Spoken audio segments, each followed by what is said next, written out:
Hello guys, कैसे हैं आप सब। अच्छा जी, लास्ट वीडियो में मैंने आप लोगों को बताया था कि आज वाली वीडियो होगी जो उसमें एक बहुत ही इंपॉर्टेंट टॉपिक को हम डिस्कस करेंगे। वो है रिवर्सल, ब्रेकआउट और फेक आउट। रिवर्सल क्या है, ब्रेकआउट क्या है और फेक आउट क्या है। आज हम इन तीन टॉपिक्स को डिस्कस करेंगे कि रिवर्सल क्या होता है, ब्रेकआउट क्या होता है और फेक आउट यानी कि फेक ब्रेकआउट क्या होता है। सबसे पहले बात करते हैं हम रिवर्सल की। तो रिवर्सल देखें, ये आप लोगों को दिख रहा है। जब भी मार्केट के अंदर कोई रिवर्सल आता है तो क्या होता है कि सपोर्ट को एक बार टेस्ट किया, अगेन टेस्ट करने के बाद जो है रेट पिछली कैंडल के हाई को ब्रेक करती है और फिर मजीद ऊपर जाना शुरू हो जाती है। This is reversal.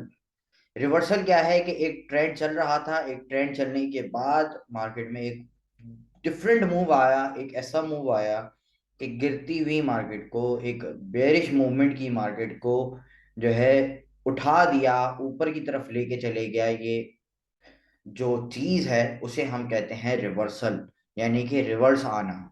अब रिवर्सल में मुख्तलिफ पैटर्न्स बनते हैं, जैसे कि यहाँ पे आप लोगों को दिख रहा है कि ये आई है कैंडल, यहाँ से गिरी है, 1955 से गिरना शुरू हुआ है रेट और 1810 1820 तक आया। यहाँ पे इसने एक डब्ल्यू टाइप एक फॉर्म किया पैटर्न, और इस पैटर्न को फॉर्म करके ये ऊपर की तरफ जाना शुरू कर दिया इसने। डब्ल्यू फॉर्म किया और डब्ल्यू के बाद ये ऊपर चला गया। ये हो गया आपका reversal. When market creates support, then back again to support area and close above the support area and breaks the high of previous candle, this is called reversal. यानी कि सपोर्ट पे आए, देन अगेन उसको test करे और वहां पर support को टेस्ट करने के बाद प्रीवियस कैंडल के हाई को ब्रेक कर दे, तो ये हमारे लिए होगा रिवर्सल। रिवर्सल क्लियर हुआ। आते हैं हम ब्रेकआउट पे। अब यहाँ पे आप लोगों को दिख रहा होगा कि यहाँ पर इसने डब्ल्यू क्रिएट किया था, रिवर्सल आया था। रिवर्सल आने के बाद ये एक ऐसा जोन था जो कि एक रेजिस्ट कर रहा था, जैसे यहाँ पे आपको दिख रहा है रेजिस्टेंस है, यही एरिया सपोर्ट है। और अगर इसको हम मजीद स्ट्रेच करते हैं इधर तक तो ये अगेन रेजिस्टेंस काम कर रही है, यानी कि ये जोन जो है एक रेजिस्टेंस है। और रेजिस्टेंस के बाद क्या हुआ, एक कैंडल उठी, सीधा उठी, उसने ब्रेक किया, अगेन अगली कैंडल खुली, अगली कैंडल ने इसके हाई को ब्रेक किया। Then okay, will say this is breakout. When market break its resistance and next candle break high of previous candle, it is called breakout. और अगर सपोर्ट की बात करते हैं, जैसे यहाँ पे मैंने सिर्फ रेजिस्टेंस को मेंशन किया है, अगर सपोर्ट ब्रेक होगी तो ये हो जाएगा कि when market break its support and next candle break low of previous candle. क्योंकि अगली कैंडल अगर लो ब्रेक नहीं कर रही बड़े वॉल्यूम के साथ तो ये ब्रेकआउट नहीं है, ये फेक आउट होगा। अब फेक आउट मैं आपको दिखाता हूँ अगली स्लाइड में। ये देखें, फेक ब्रेकआउट आ गया अब हमारे पास। फेक आउट में क्या होता है कि मार्केट में ऐसा लगता है कि भाई ब्रेकआउट हो गया रेजिस्टेंस का, अब मार्केट ने मजीद ऊपर जाना है, लेकिन ऐसा नहीं होता। होता है क्या है कि जब दिखता है हमें कि रेजिस्टेंस ब्रेक हुई और रेजिस्टेंस ब्रेक होने के बाद वॉल्यूम चला गया, वॉल्यूम गायब हो गया, तो हम ये कहेंगे okay, when volume goes of it's a fake out. Here you can see, एक ग्रीन कैंडल बनी, दूसरी ग्रीन कैंडल बनी, एक रेड कैंडल बनी, अगेन एक ग्रीन बन गई, अगेन एक ग्रीन आई, और इस ग्रीन ने इस रेड कैंडल के लो को ब्रेक कर दिया, इस रेड कैंडल ने इस ग्रीन कैंडल के लो को ब्रेक कर दिया। यहाँ पे एक रेजिस्टेंस फॉर्म हो गई। यहाँ पे एक रेड की जो लिक्विडिटी विक है, ये हमें बता रही है कि इस जगह पे एक लिक्विडिटी मौजूद है। वही सिंपल जो मैंने आप लोगों को पिछली वीडियोस में सपोर्ट और रेजिस्टेंस को मार्क करना सिखाया है, सेम वही है, रेजिस्टेंस मार्क हो गई, एक रेड कैंडल बनी। एंड ग्रीन कैंडल एक ऐसी बनी जिसकी वजह से हमें लगा कि ओ माय गॉड, ये अब ऊपर आ गया, अब ये यहाँ से मजीद ऊपर जाएगा, बट नो, ये मजीद ऊपर नहीं जाएगा। अगली कैंडल ऐसी बनेगी और उसकी अगली कैंडल स्क्रीन को भी तोड़ के बाहर आ जाएगी। ये होता है फेक आउट। अब ये फेक आउट पता तो चल गया कि क्या है। अब ये कैसे इस फेक आउट को पकड़ना है, इस फेक आउट को हम कैसे कैप्चर करें, ये बहुत इंपॉर्टेंट एक चीज है।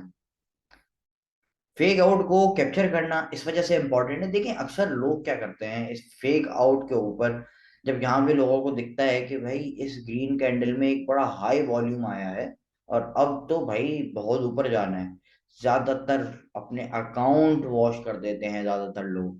ज्यादातर लोग अपने अकाउंट सिर्फ इस फेक आउट की वजह से वॉश करते हैं, वो ऑल इन कर जाते हैं कि भाई अब तो वॉल्यूम आ गया है, अब मजीद ऊपर जाना है, अब तो बहुत वॉल्यूम है। बट ऐसा होता नहीं है, वॉल्यूम दिखता है पर होता नहीं है, समझे। तो यहाँ पे जो है फेक आउट को सीखना बहुत इंपॉर्टेंट है। देखिए एक चीज आपको हिस्ट्री में अगर आप लोगों ने पढ़ा होगा, भगत सिंह ने कहा था कि अगर तुम मुझे खून दोगे तो मैं तुम्हें आज़ादी दूंगा। मैं सिर्फ आपसे ये कह रहा हूँ कि आप मुझे टाइम दें, मैं आपको पैसा कमाना सिखाऊंगा और मैं आपको पैसा कमाना सिखा भी रहा हूँ। बस आप लोगों को सिर्फ टाइम देना है, कंसिस्टेंसी देनी है और इस कंसिस्टेंसी के साथ रहकर आपने काम करना है।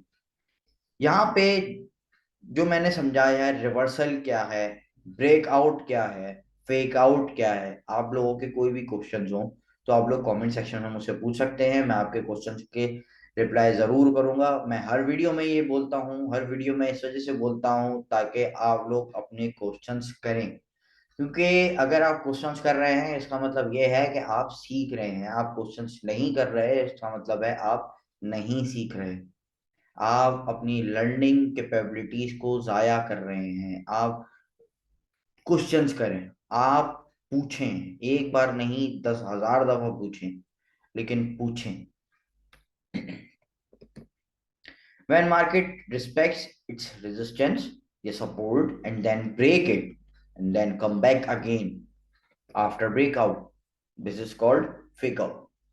ब्रेकआउट होने के बाद वापस उसी जगह पर आ जाए। अब जैसे यहाँ पे देखें, ये क्या दिख रहा है, ये ब्रेकआउट हुआ, अगली कैंडल ने इसके हाई को भी ब्रेक किया।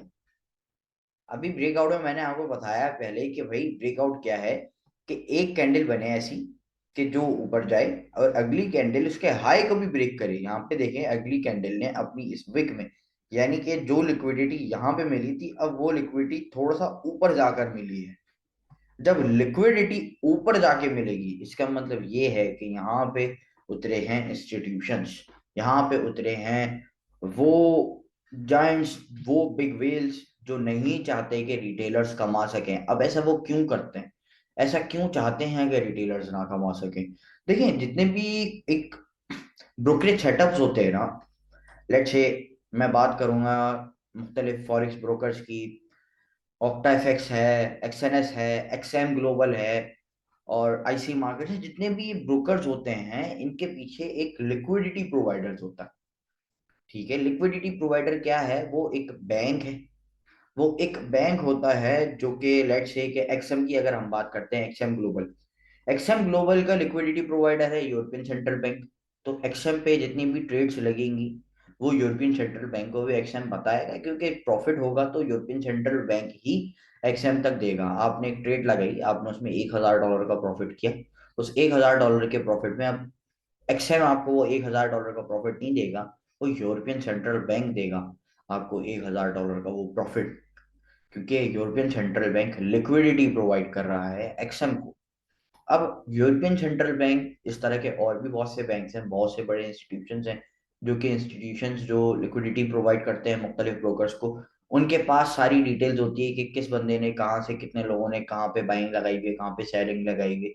और ये सिर्फ उन लोगों को खाने के लिए होता है, क्योंकि अगर प्रॉफिट लोग करेंगे तो लाजमी सी बात है उस लिक्विडिटी प्रोवाइडर को उस बंदे को देना पड़ेगा, उस बंदे को प्रॉफिट उसका देना पड़ेगा। लेकिन अगर वो बंदा लॉस कर जाए तो उसी लिक्विडिटी प्रोवाइडर के पास रह जाएगा। और इसी वजह से ये जितने भी बिग वेल्स होते हैं, जितने भी जाइंट्स होते हैं, ये चाहते हैं कि आप ना कमा सकें, आप नुकसान करें। तो हमेशा इस चीज का ख्याल रखिएगा कि नुकसान नहीं करना, हमने हमने प्रॉफिट ज्यादा से ज्यादा अपने कैपेबिलिटी करनी है, हमने कोशिश ये करनी है कि हम ज्यादा से ज्यादा प्रॉफिट करें, हम ज्यादा से ज्यादा अच्छा प्रॉफिट करें और कम से कम लॉस करें। क्योंकि अगर हम अपने लॉसेस को कम नहीं करेंगे, अगर हम अपने रिस्क को जो है कैलकुलेटेड नहीं रख के चलेंगे, तो हम बड़ा लॉस कर सकते हैं। और इन्हीं लिक्विडिटी प्रोवाइडर की कोशिश भी ये होती है कि आप ज्यादा से ज्यादा अमाउंट लाएं और लॉस करें। बट हम यहाँ पे कमाना सीख रहे हैं, हम चाह रहे हैं कि हम यहाँ पे कमाएं। तो कमाना है अगर, तो आपको कैंडल्स की और इंस्टीट्यूशंस की लैंग्वेज को समझना पड़ेगा। अभी तक मैं आपको ये कह रहा था कि कैंडल्स की लैंग्वेज को समझें, कैंडल की बातों को समझें, कैंडल आपसे बातें करने लगेंगी कुछ टाइम में। और अब इस वीडियो के बाद अब आप जब अपने चार्ट को ओपन करेंगे, आप अपनी स्क्रीन को ओपन करेंगे, तो आपसे कैंडल वाकई में कुछ ना कुछ बातें करना शुरू कर देंगी। आपको फेक आउट्स दिखना शुरू हो जाएंगे, आपको रिवर्सल्स दिखना शुरू हो जाएंगे, आपको सपोर्ट और रेजिस्टेंस की अहमियत पता चल चुकी है। और अब आता है ये फेक आउट, जो कि इम्पोर्टेंट है बहुत। तो जितने भी इंस्टीट्यूशंस हैं वो नहीं चाहते कि आप कमाएं। आपने इसी वजह से अपने रिस्क को, अपनी सारी चीजों को प्रॉपर कैलकुलेटेड लेके चलना है। विदाउट एनी स्टॉप लॉस कोई काम नहीं करना है। आपने एक एक चीज को बड़ा कैलकुलेट होके रखना है, एक एक चीज को बहुत कैलकुलेट करके रखना है। आज की वीडियो से अगर सीखने को कुछ मिला तो इस वीडियो को लाइक जरूर कीजिएगा, चैनल को सब्सक्राइब कर लें और बेल आइकन को जरूर दबाएं, ताकि आगे आने वाली वीडियोस का नोटिफिकेशन आपको मिल सके।